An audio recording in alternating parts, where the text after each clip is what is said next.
বিষ্ণু ইসলাম এই কথা শুনে ওনার চেহারাটা আগুনের গোলার মতো লাল হয়ে গেল।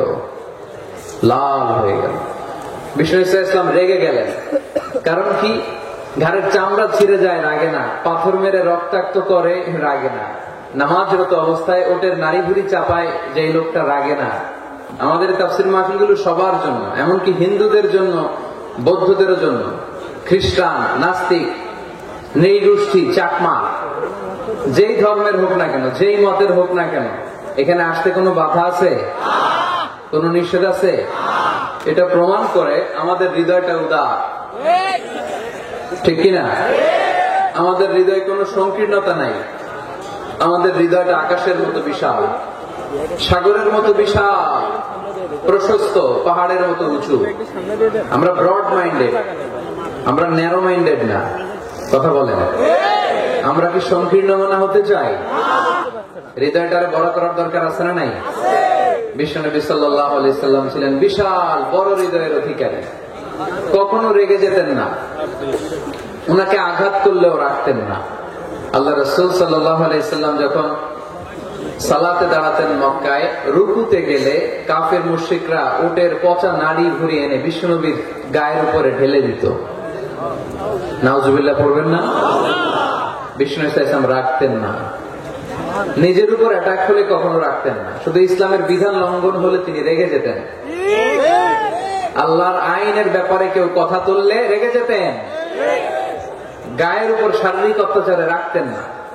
তায়েফের ময়দান তার প্রমাণ। দাওয়াত দিতে গেলেন, রক্তাক্ত হলেন। 3 জায়গায় বিশ্বনবীকে অ্যাটাক করে রক্তাক্ত করা হলো। এত সুন্দর দেহ, এত শুভ্র দেহ, এত সুন্দর স্কিনের মানুষ ছিলেন, এই মানুষটাকে পিটিয়ে পাথর মেরে রক্তাক্ত করা হয়েছে। তিনি রাগেন নাই, ক্ষমা করেছেন। কি করেছেন? ক্ষমা।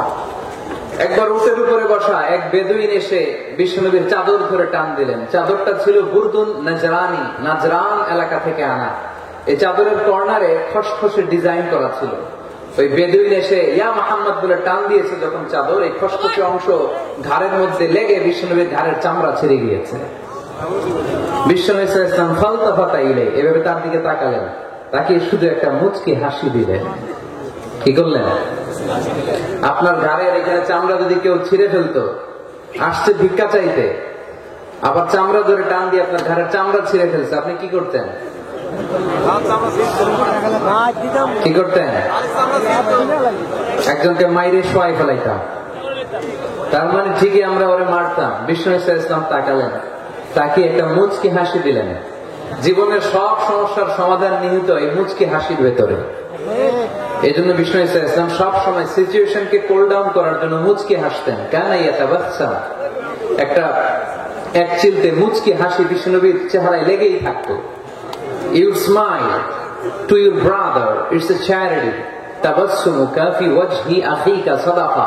তুমি যখন তোমার ভাইয়ের চেহারার দিকে তাকিয়ে মুচকি হাসি মারো, এতেও আল্লাহ আমলনামায় সওয়াব দিয়ে দেয়। আমরা অনেকে মুচকি হাসতে চাই না। কবে যে সর্বশেষ হাসছিল এটাই খেয়াল নাই। এরকম ডাকাইত আছে না নাই? খুলনায় এরকম নাই মাশাআল্লাহ। খুলনার লোকদের চেহারা হাস্যোজ্জ্বল। খুলনার লোকেরা খুব হাসে। হাসবেন, মুচকি হাসবেন, হাসতে পয়সা লাগে না। হাসতে পয়সা লাগে? তাহলে মুখটার এরকম বেজার করে রাখেন কেন? হাসেন একটু, হা হা হা করে না, মুচকি হাসবেন। বিষ্ণু সাল্লাল্লাহু আলাইহি ওয়াসাল্লাম মুচকি হাসতেন। তো এমন মানুষ ছিলেন, ওনাকে মারলে উনি কখনো রেগে যেতেন না। তবে ইসলামের বিধান লঙ্ঘন হলে রেগে যেতেন। বনু মখজুমিয়া গোত্রের এক নারী চুরিতে ধরা পড়লো। কিসে? এলাকায় আছে নাকি চুরি? কি চুরি করে? মাছ আর সুপারি, মানুষের বাড়িও চুরি করে ফেলে দেয়। গরু, মুরগি। তো এই যে গরু চোর, মুরগি চোর, এগুলো থাকে, তাই না? মদিনার সমাজের বনু মখজুমিয়া নামের এক গোত্রের মেয়ে চুরিতে ধরা পড়লো। চুরিতে ধরা পড়লে নিয়ম হচ্ছে কি? হাত কেটে দাও, তাই না? আস-সারিকু ওয়াস-সারিকাতু ফাকতাউ আইদিয়াহুমা, হাত কেটে দাও। এখন এই মহিলা অনেক বড় ফ্যামিলির মেয়ে। বিষ্ণু ইসলাম যদি হাত কেটে দেয়, মদিনাতে ঝামেলা লেগে যাবে। সাহাবীরা বলল, ইয়া রাসূলুল্লাহ, আপনি হাত কেটে দিয়েন না, এটা বড় মেয়ে, বড় বংশের মেয়ে, চেয়ারম্যান বংশের মেয়ে, এমপির মেয়ে, এরকম থাকে না? বিষ্ণু ইসলাম এই কথা শুনে ওনার চেহারাটা আগুনের গোলার মতো লাল হয়ে গেল, লাল হয়ে গেল। বিষ্ণু ইসলাম রেগে গেলেন। কারণ কি?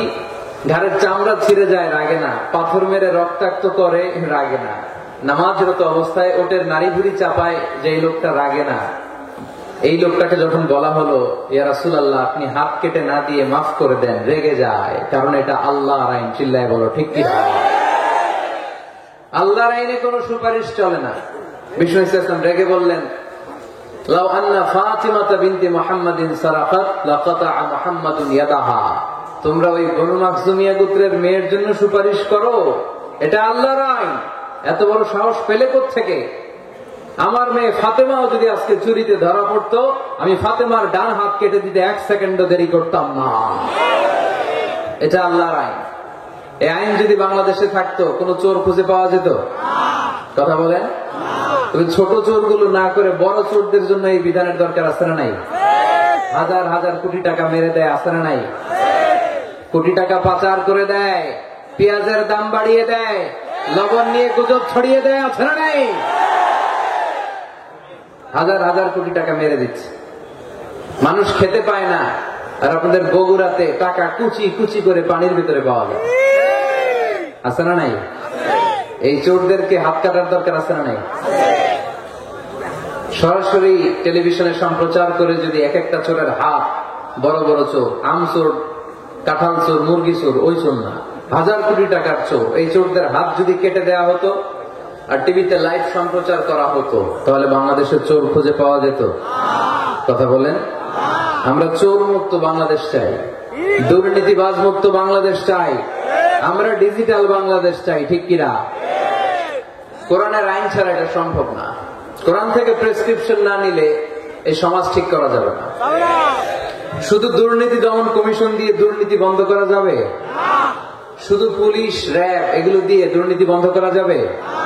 যে বইটা থেকে আমাদেরকে প্রেসক্রিপশন নিতে হবে, বইটার নাম কি? আরো জোরে বলেন কিনা? আমরা যেন বেশি বেশি কোরআন পড়ি, কোরআন মানি, কোরআন দিয়ে যেন জীবন করতে পারি। আল্লাহ তুমি তৌফিক দাও। আরো জোরে পড়ি আমিন।